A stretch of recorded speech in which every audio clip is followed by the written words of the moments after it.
Adaptive sync is an innovative feature that we've developed to allow you to quickly match up crescendos, rolls, and other sounds that have a musical build-up to the tempo of your track. If you're an orchestral composer, I'm pretty sure you've been there.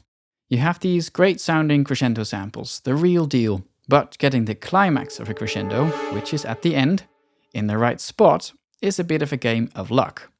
You have to move around the start of your MIDI note, play it back, move it again, play it back again, until it finally lines up the way you want it. And if you need to change the tempo of your track later on, lucky you, you're going to have to go over the starts of all your crescendo notes again. ProjectSAM's adaptive sync feature does all this work for you. It knows where the crescendo needs to end and adjusts the samples accordingly.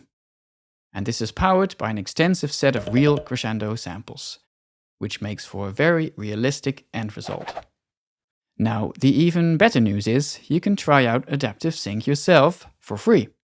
The fourth instrument from our free demonstration library, the Free Orchestra 2, is an adaptive sync preset taken from Symphobia for Pandora. Let me use this free instrument to show you how adaptive sync works. The cool thing about this feature is that I can set it in beats, which is great when you're in a composing mindset. And this is also why adaptive sync works tempo independently. 4 beats remains 4 beats, regardless of the tempo. There are 2 main modes to choose from. In beats mode, I can set how long I want my crescendo to be from the start of the note. Every time I press a note now, I will get a crescendo that is a perfect 4 beats long. Or 2 beats. Or 1 beat. Now, if I change the tempo of my track and I play back this sequence again, all the crescendos still match up perfectly with 4, 2 and 1 beats. I didn't have to tweak or edit anything.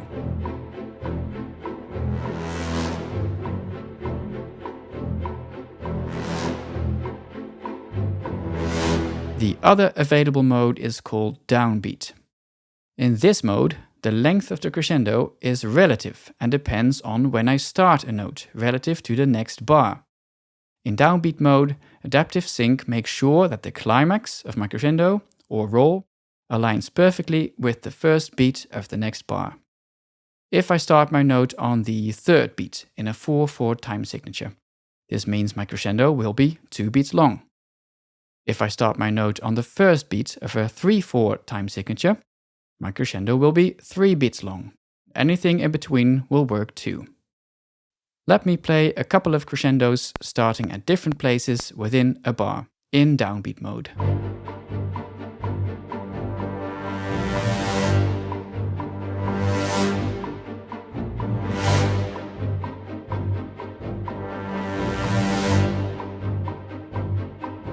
And, just as in beats mode, I can change the tempo without messing with any of the synchronization.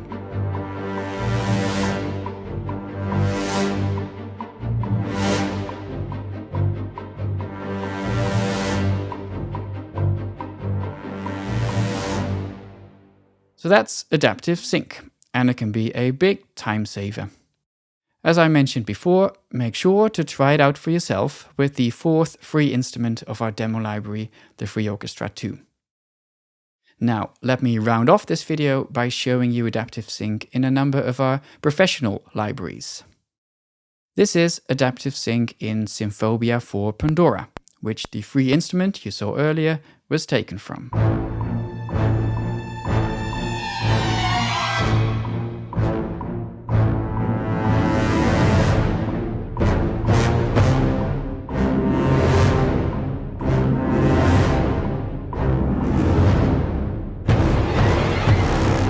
This is adaptive sync in Adaptive Runs, our handy orchestral runs library.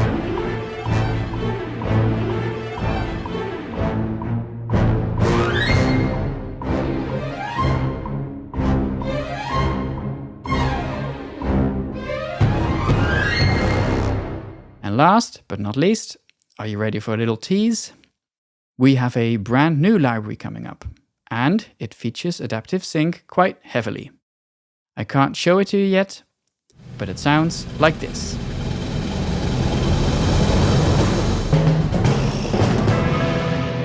That's adaptive sync.